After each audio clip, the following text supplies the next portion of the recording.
Planet Waves Land, Substack Land. I'm Eric Francis Coppolino here with a special edition of Planet Waves TV. Not special because it's not on a Thursday. It is Thursday. I usually do one on Thursday. But special because I'm not going to talk much about the forthcoming astrology, though it will come into this conversation. But I have for you today something special, which is a reading of the chart for the beginning of the Donald Trump criminal trial in New York City going on right now. Now maybe in what day? I guess it's third day. Today's the 18th. Yeah, it started 16th, officially at about 3:18 in the afternoon. And I want to read that chart. It is one of these horoscopes that is so rich. It is incredible. And it is noteworthy. The whole thing is noteworthy for a number of reasons, one of which is a United States president or former president has never been on trial till now. So Trump is the gift that keeps on giving. And not only is this the first president or former president on trial, he's also the presumptive Republican nominee. And he doesn't really have any opposition on the Republican side, so that's pretty much a done deal. But one would imagine that he'd be doing a lot of campaigning at this time, like he was doing in 2016 when all of these shenanigans went down. So, for those of you who are not political junkies, and I assume a lot of you aren't. A lot of Planet Waves people get your fill of politics from reading Planet Waves, heavily processed by me. October 2016, when I, among other people, couldn't even believe what the holy hell was happening, there were a couple of October surprises. And one of them was the Billy Bush, who is actually a member of the Bush family, Access Hollywood pussy grabbing tape. This comes out in October, and I'm sure that almost everyone thought that there's no way this guy can get elected against a woman if he is on record, which was audio. It was videotape, but they only comped the audio, of talking about how when you're rich, you can just grab a woman by the pussy. And he still managed to get elected and get into office. At the same time, the Trump organization, in the person of Michael Cohen, one of Trump's lawyers, his fixer, basically, paid off $130,000 in hush money to a woman named Stormy Daniels, said to be a porn star of some kind. I think I may have looked up one of her porn videos at some point. I'm sure they're going off the charts on Pornhub, and it was the usual kitsch. But he and she had some kind of an affair, and right as the election was about to happen, she's paid $130,000 in hush money to not talk about what happened. And the resulting, Michael Cohen went to jail for this. And eventually, New York State filed 34 felony charges against Trump personally, for fake bookkeeping records with intent to defraud. So those are felonies. I don't know why else you'd keep fake bookkeeping records, but in any event, these are the charges pending, and the charges were brought by by New York State Attorney General in March of 2023, a year ago. The Stormy Daniels actual affair happened in 2006, so it doesn't come to the surface until 10 years later. And Access Hollywood, which is not part of this was in 2005. And 2 years in 2018, Michael Cohen goes to jail. I missed my chance to visit him in jail. He was right up here, in, I think in Ulster County. And now this matter is going to trial. And now I'm sure that the last place that Trump ever expected to be was sitting in a criminal courtroom facing 34 felony counts. And he's facing these charges personally. This is not his corporation facing the charges. It's quite serious. He could be sentenced to go to jail for a long time. And all of the Trumpistas I know are sure this is a setup. And that New York is so heavily Democrat and libtard and woke and all this stuff, and they think there's no possible way that they're going to get a fair jury. So we don't know that yet. We don't really know very much at all, but we do have a chart for the first jurors being seated, and so this is. The reason that's the important chart is because that, if I understand this correctly, and if any lawyers in the audience want to correct me, in the United States, under the Constitution, you cannot face double jeopardy. You can't be tried twice for the same crime. And that is invoked when the trial begins, and the trial begins when the first juror is sworn in. Now, there's another chart from the previous day for swearing in the first wave of the entire jury pool, but that was just them going under oath to promise to tell the truth and all that. During the voir dire section, the interview where they are asked, can you handle this, and are you biased? And then they answer a bunch of questions. But the jurors being sworn in, that's actually the commencement of the trial. So we've got a chart there. And I was sitting watching the New York Times live feed from the courtroom for 2 days, waiting for this moment, waiting to have this chart. And here's what it looks like. It's one of these typical 2024, sorry.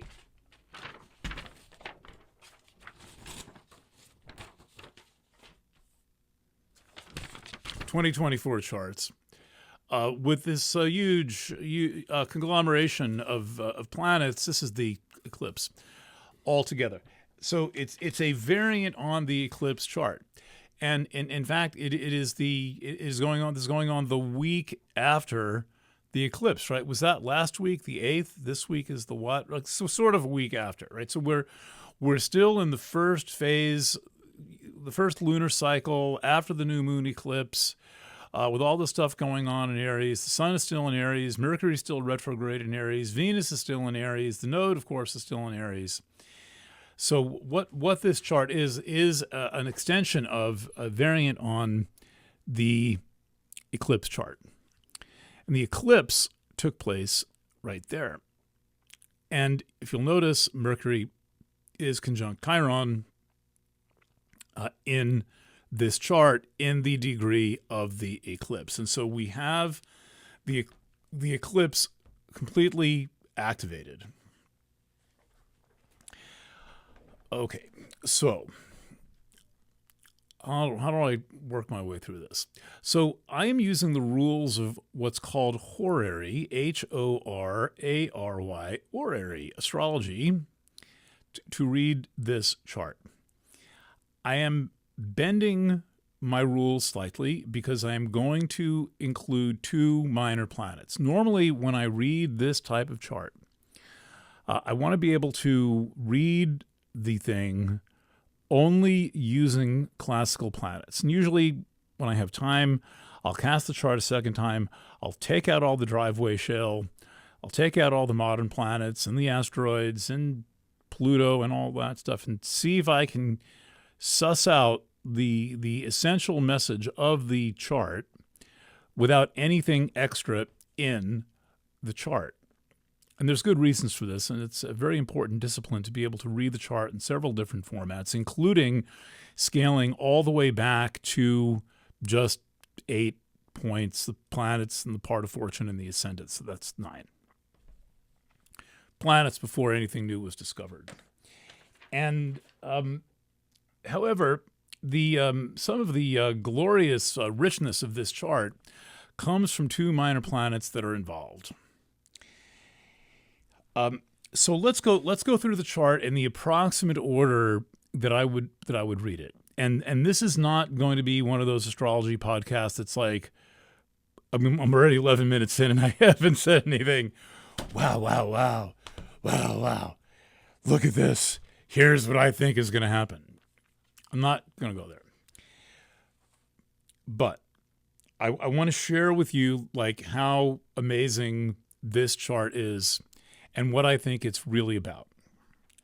So when reading a chart, a horary chart, right? This does not, most astrologers don't do this. They can't really do this. They don't have the experience you have to both read quite a bit, and you need a good teacher, and you have to do it a lot.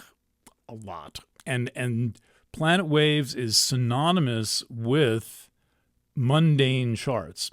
So this is a mundane chart, meaning the chart for an event, but I read using the rules of horary astrology. And horary, you don't even need an event. Horary, you can do a chart for the phone ringing, and somebody asks you a question and so forth. So it is closer to divinatory astrology, not psychological astrology, right? We're so used to astrology being this kind of psychoanalytic tool.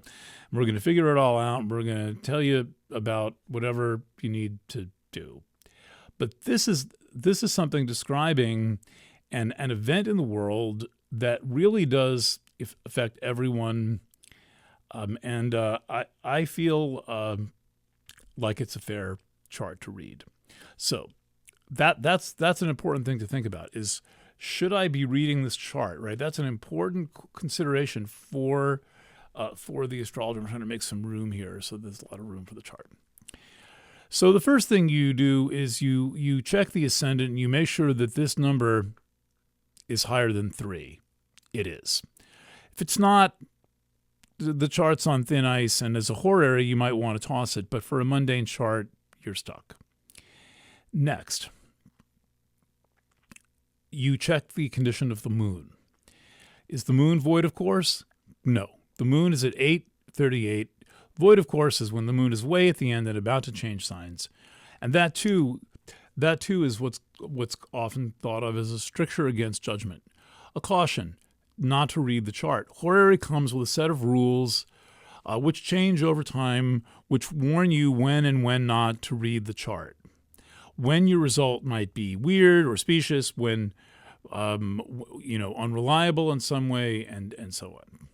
And remember that in the days of yore, when there was less ability to do research and you couldn't look things up and go and get a second opinion, astrology was in some ways much more important because it was often either your only opinion or your only second opinion. Okay, so the first thing that one might notice in reading this chart is that exactly in the ascendant is Juno. And again, normally I don't read asteroids in this kind of work, at least not on the first go round. But again, too rich for words. Juno.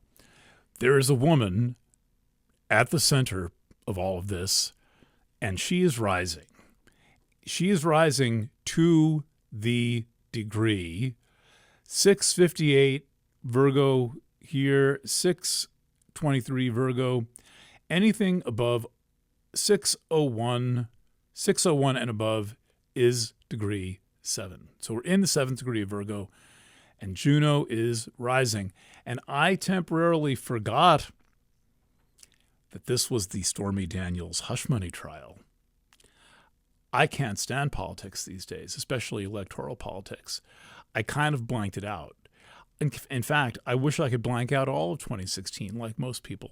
It was so damn traumatic. But in many ways, it was the part of the onset of the insanity of full digital conditions. We'll come back to that in a minute. So, there's a woman. Now, there's this thing called the Sabian symbols.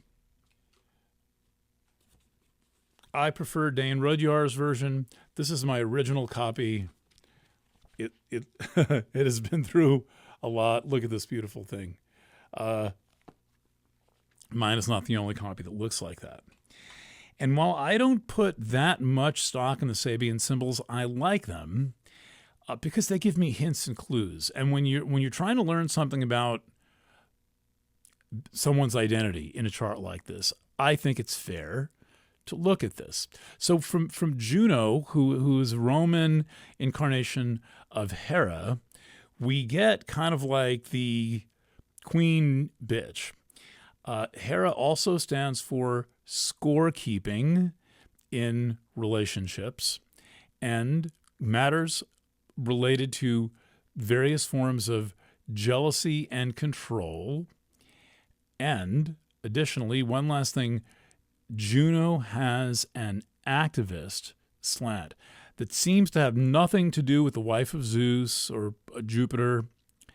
Then I picked this up from Martha Lang Westcott, and I was skeptical of this interpretation of Juno for a long time, but it kept showing up in charts. And so we have a woman at the center of this all who is an activist of some kind, and she's also retrograde.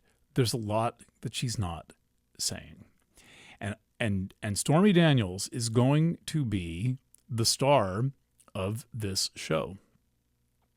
She's the one, besides various accounting professionals who are going to tell us that you're not supposed to alter the books 34 times to conceal this, and that's a sign of intent, et cetera, et cetera. Daniels is going to take the stand. Now, back to the Sabian symbols for a second. Dane Rudyard's best work, I think. I looked up the degree for 7 Virgo a second ago, and I'm going to just check this to make sure that I'm not seeing things. I do need to get my glasses adjusted from staring into computer monitors now going on for 40 years. And I'm just going to make sure that I didn't read this wrong. I went all the way upstairs to get this book. I braved my apartment. Virgo 7. A harem. A faithful, if even sought after. Subservience to the vagaries or desires of the emotional nature. A harem. Stormy's not the only one. Okay, so we've got a good ascendant. We've got a great ascendant with Stormy Daniels, star of the show there. We've got a good moon, readable, even by Horary. Again, you don't get a choice with an event, but it's still it's nice and solid. And the way these charts work is that you make a story up based on all the aspects the moon is going to make as it moves through the chart, all the way to the last aspect. And it makes a bunch of trines to all this Aries. Then it makes a square to Jupiter Uranus, which happens on Saturday, and it is so close that it's within half a degree.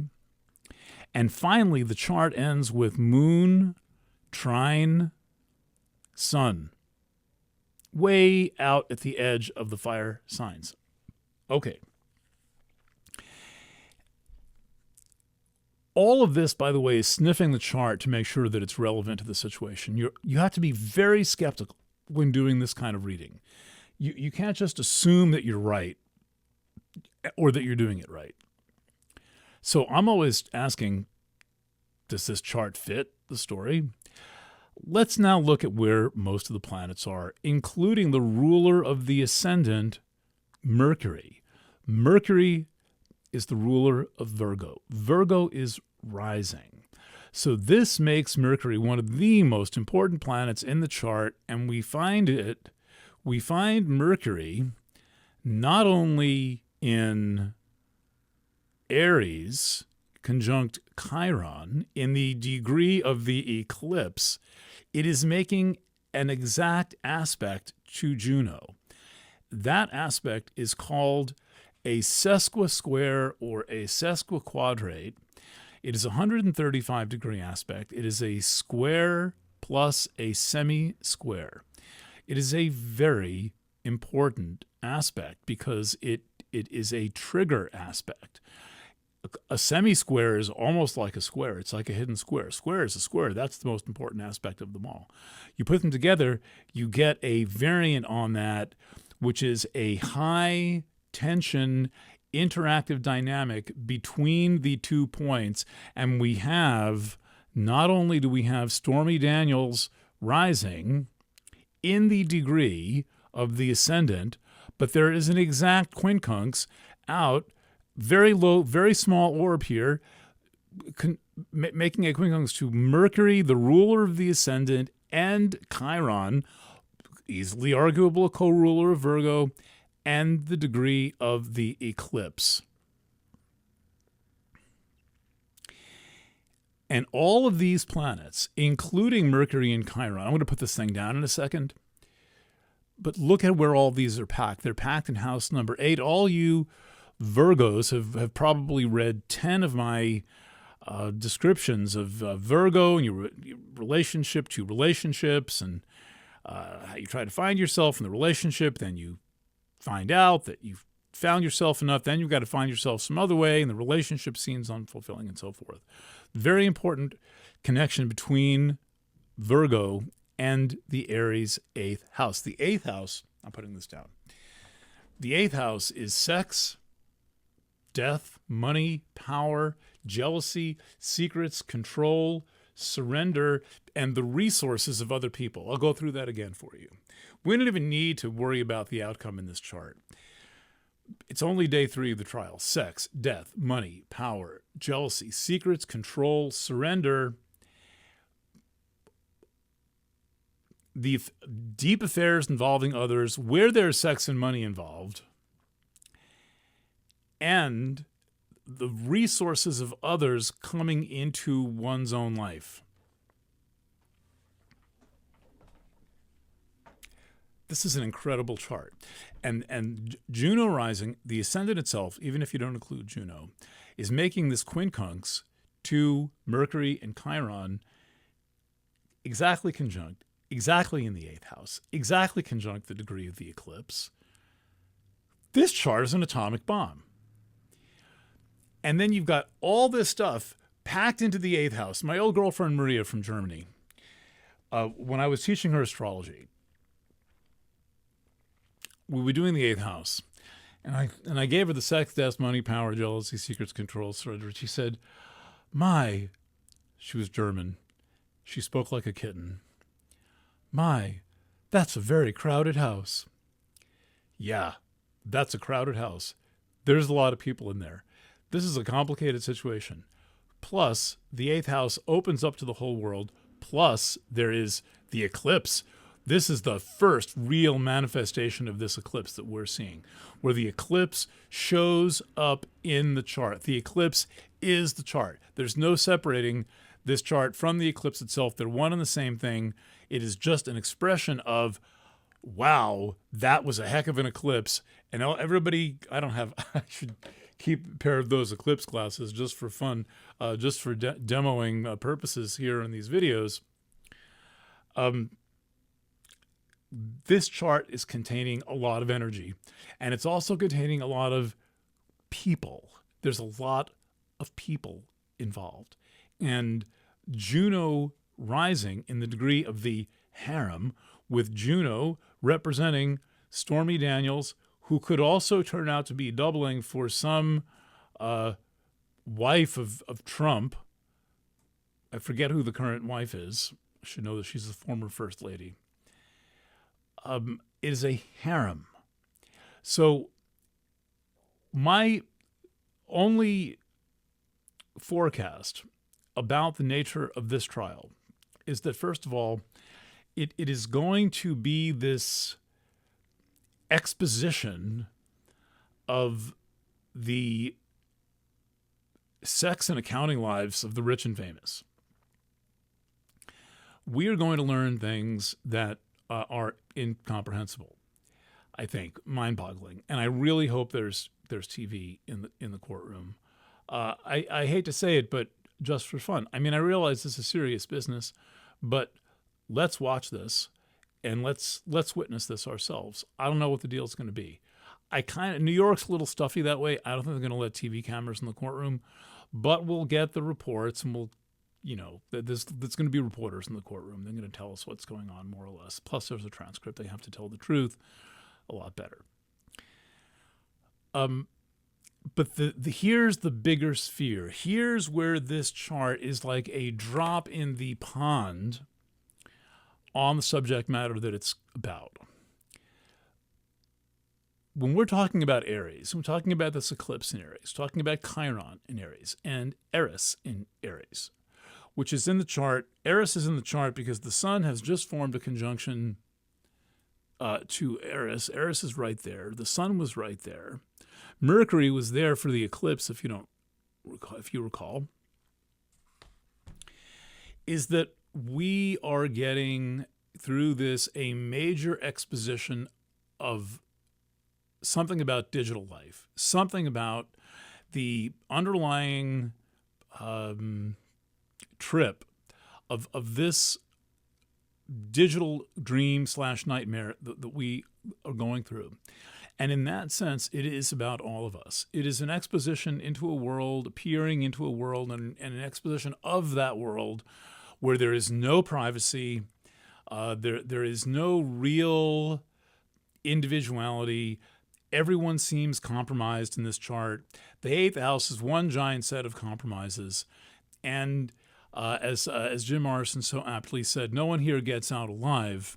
The 8th house is where you either experience total ego death, or you're sent packing to St. Peter and the Lords of Karma. So what I love about this moment is that it is going to be a reckoning. The problem with that is that most people are not paying attention, and they're likely to take things on the most garish level.